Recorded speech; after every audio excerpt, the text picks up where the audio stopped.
जय जगन्नाथ। नमस्कार दर्शक बंधु, आमर गवेषणामूलक ज्योतिष चैनल तरफ स्वागत। आम विभिन्न विषय वस्तु पर आलोचना कर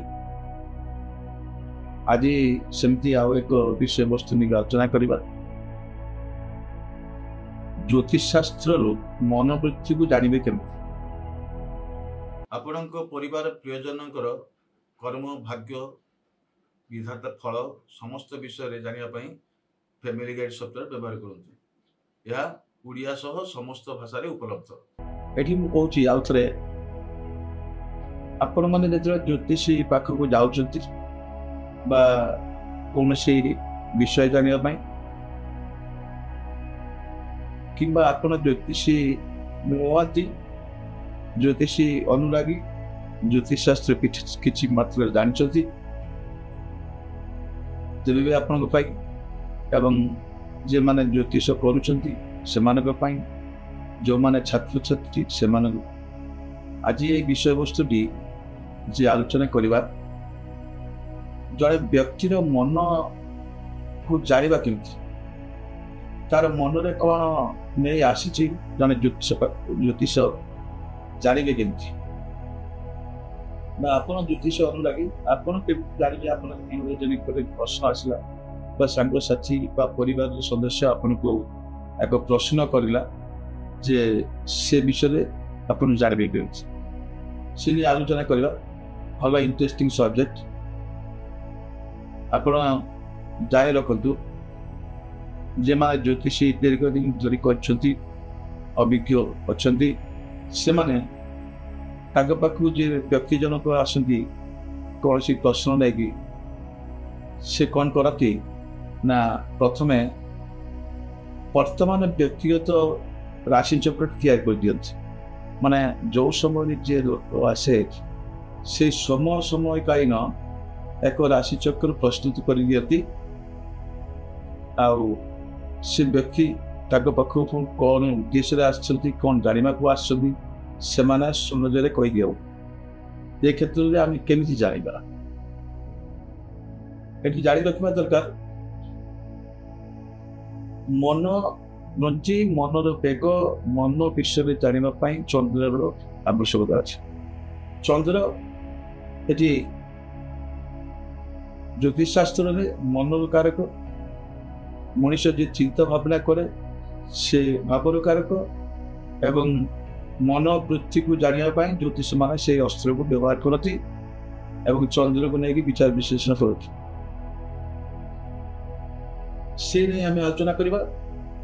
जदि मन कर जाऊ वर्तमान राशि चक्र चंद्र अवस्थान अनुसार से व्यक्तिर मन जारी हम केमती जदि चंद्र से जन्म लग्न बा तत्काल लग्न माने वर्तमान लग्न क्षेत्र में जदि चंद्र अवस्थान अच्छे ताले से ज्योतिष कहती जे कौन सी व्यक्तिगत बा उच्चाभिलाषी उच्चाशा नहीं आपन आश्वदी माने आपन लक्ष्य स्थल पहुंचापी से प्रश्न कर कही दिखती जदि द्वितीय थाए से पुणी आपन को कहे जे आपन कौन से रोजगार विषय कि अर्थ विषय कि परिवार विषय जानने को आग्रही अच्छा।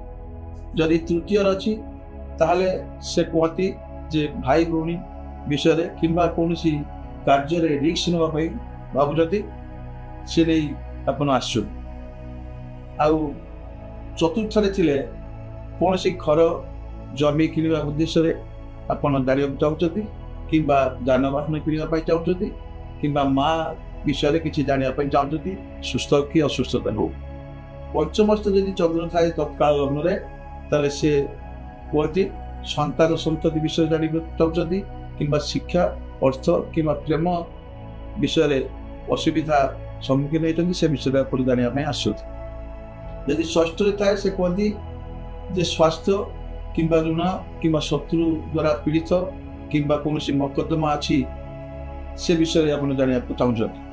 सप्तम चंद्र थे कौन जीवन साथी कौन पार्टनर प्रॉब्लम अच्छी कि नहीं कि व्यवसाय उन्नति करने कौन पंथा आप खोजुं। अष्टम चंद्र थे वृत्ति कौन बाधा କିମ୍ବା କାହାଠାରୁ ପ୍ରତାରଣା ହୋଇଛନ୍ତି କିମ୍ବା ଅସୁସ୍ଥତା କାରଣରୁ ଆପଣ କିଛି ପ୍ରଶ୍ନ ନେଇ ଆସୁଛନ୍ତି ଜାଣିବା ପାଇଁ। ନବମରେ ଯଦି ଥାଏ ଚନ୍ଦ୍ର ସେଇ ସମୟ, ତାହେଲେ ସେ ବ୍ୟକ୍ତିର ଉଚ୍ଚଶିକ୍ଷା କିମ୍ବା ଦେଶ ବିଦେଶ ବିଷୟରେ ଜାଣିବା ପାଇଁ ବା କୌଣସି ଦେଶ ବିଦେଶକୁ ଯିବା ପାଇଁ କିମ୍ବା ଦେଶ ବିଦେଶ ସହିତ ସମ୍ପର୍କ ଯୋଡ଼ିବା ପାଇଁ ଆପଣ ଚାହୁଁଛନ୍ତି। ଯଦି ଦଶମରେ ଚନ୍ଦ୍ର ଅବସ୍ଥାନ କରୁଛି ତାହେଲେ ବୃତ୍ତି, ଚାକିରି କିମ୍ବା ପ୍ରତିଷ୍ଠା ବିଷୟରେ ଆପଣ ଜାଣିବାକୁ ଚାହୁଁଛନ୍ତି ବା କୌଣସି ଚାକିରି କ୍ଷେତ୍ରରେ ଉଚ୍ଚ ପଦବୀ ଆଶା କରୁଛନ୍ତି। ଏକାଦଶରେ ଥିଲେ ବ୍ୟବସାୟ ବାଣିଜ୍ୟର ଲାଭ କିମ୍ବା କୌଣସି ପ୍ରକଳ୍ପ ନେଇ ଚିନ୍ତା କରୁଛନ୍ତି ଯେ ପ୍ରକଳ୍ପଟା କେମିତି କରିବେ ସେ ବିଷୟରେ ଆପଣ ଜାଣିବାକୁ ଆସିଛନ୍ତି। କିମ୍ବା ଦ୍ୱାଦଶରେ ଯେ ଚନ୍ଦ୍ର ରହିଲା ତତ୍କାଳ ଲଗ୍ନରେ ତାହେଲେ ସ୍ୱାସ୍ଥ୍ୟ, ବ୍ୟୟ କିମ୍ବା ବିଦେଶ ବିଷୟରେ ଜାଣିବାକୁ ଆସିଛନ୍ତି। ଏ ହେଉଛି ମାନେ ମନୋବୃତ୍ତିକୁ ଜାଣିବା ପାଇଁ ତତ୍କାଳ ଲଗ୍ନର ଜ୍ୟୋତିଷ ମାନଙ୍କର ଏଇଟା ହେଉଛି ମୂଳ ଅସ୍ତ୍ର। ଆପଣ ଯଦି ଜ୍ୟୋତିଷ କରୁଛନ୍ତି କିମ୍ବା ଜ୍ୟୋତିଷ ଜାଣିବାକୁ ଚାହୁଁଛନ୍ତି ଏ ବିଷୟରେ ଆପଣଙ୍କୁ ନିଶ୍ଚୟ ସାହାଯ୍ୟ କରିବ। କିମ୍ବା ମନର ପ୍ରଶ୍ନ ଆସୁଛି, କୌଣସି ସାଙ୍ଗସାଥି କିମ୍ବା ପରିବାର ବନ୍ଧୁବାନ୍ଧବ ଆପଣଙ୍କୁ କୌଣସି ପ୍ରଶ୍ନ କରୁଛନ୍ତି, ସେ ପ୍ରଶ୍ନ ଲଗ୍ନରେ ତିଆରି କରିବେ। ଏମିତି ଆପଣ ଚନ୍ଦ୍ର ଅବସ୍ଥାନ ଦେଖି ସେମାନଙ୍କୁ ଉତ୍ତର ଦେଇପାରିବେ।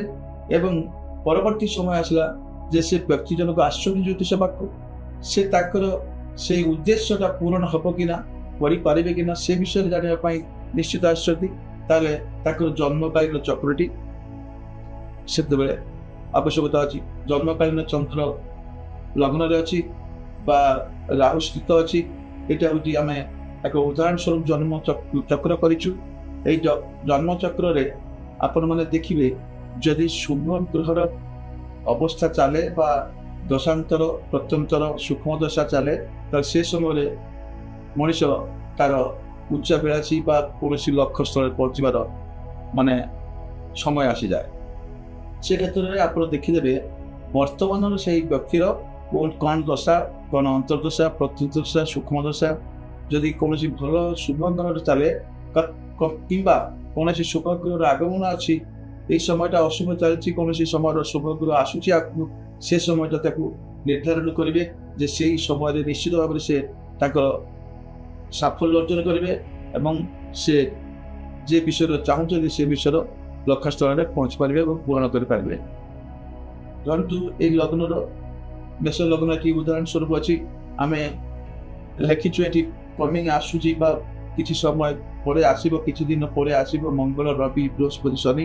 ଏ ଅନ୍ତର୍ଦଶା ପ୍ରତ୍ୟନ୍ତର ସୂକ୍ଷ୍ମ ଦଶା ଯେତେବେଳେ ଆସିବ ତାହେଲେ ସେ ବ୍ୟକ୍ତିର ଭଲ ଲଗ୍ନର ଅଧିପତି ମଙ୍ଗଳ ସେ ଭଲ ଜାଗାରେ ଅଛି ଏବଂ ରବି ପଞ୍ଚମାଧିପତି ସେ ମିତ୍ର କ୍ଷେତ୍ରରେ ଅଛି ଏବଂ ନବମାଧିପତି ଯୁକ୍ତ ଅଛି। ଆପଣମାନେ ଭଲ ସମୟ ଆସିଗଲା ଆପଣ ଜାଣିବେ। ଆଉ ଏକ ପ୍ରଶ୍ନର ଉତ୍ତର ଦେଉଛି ମୁଁ ବର୍ତ୍ତମାନ। ଯେତେବେଳେ ମଣିଷର ଅସୁବିଧା ଥାଏ ସେ କୌଣସି ଶୁଭ କାର୍ଯ୍ୟ କରିପାରେ ନା, ଶୁଭ ସ୍ଥାନକୁ ଯାଇପାରେ ନା, ଭଗବାନଙ୍କୁ ଡାକିପାରେ ନା, ମନ୍ଦିର ଯାଇପାରେ ନା, ଜ୍ୟୋତିଷ ପାଖକୁ ଯାଇପାରେ ନା, କୌଣସି ଗାଇଡ୍ ସେ ନେଇପାରେ ନା। ଯେତେବେଳେ ଭଲ ସମୟ ଆସୁଛି ବା ଆସିଯାଇଛି ସେତେବେଳେ ସେ ସମସ୍ତ ପାଖକୁ ଯାଇପାରିବ, ସମସ୍ତ ଗାଇଡ୍ ନେଇପାରିବ, ଭଗବାନଙ୍କୁ ଡାକିପାରିବ। ଏଇ ହେଉଛି ଏକ ବିରାଟ ସତ୍ୟ। ଏବଂ ଆପଣମାନଙ୍କୁ ଏଇ ଜ୍ୟୋତିଷ ଶାସ୍ତ୍ର ମନୋବୃତ୍ତି ଜାଣିବା ପାଇଁ ଆମେ ଏକ ସୂତ୍ର ଦେଲୁ, ଜ୍ୟୋତିଷମାନେ ଯେଟା କୁହନ୍ତି। ଆଉ ଆପଣମାନେ ମଧ୍ୟ ନିଜେ ଏହା ମାନେ ପ୍ରୟୋଗ କରିପାରିବେ, ଜାଣିପାରିବେ। ଆଉ ଆପଣ ଜାଣିବେ ଯେ ସମୟ ଯେତେବେଳେ ଆସେ ଭଲ ସମୟ, ସେଇ ଭଲ ସମୟରେ ସବୁକିଛି ସାଫଲ୍ୟ ପାଇଯିବେ ବା ସବୁକିଛି ସଫଳତା ପାଇଯିବେ। ଇଏ ହେଉଛି ନିରାଟ ସତ୍ୟ। ଆଜି ଏଇ ଟପିକରେ ଏଇଠି ରଖୁଛୁ। ପରବର୍ତ୍ତୀ ସମୟରେ ଆଉ ଏକ ଭଲ ବିଷୟ ନେଇକି ଆଲୋଚନା କରିବୁ। ବର୍ତ୍ତମାନ ପାଇଁ ଏତିକି, ଧନ୍ୟବାଦ।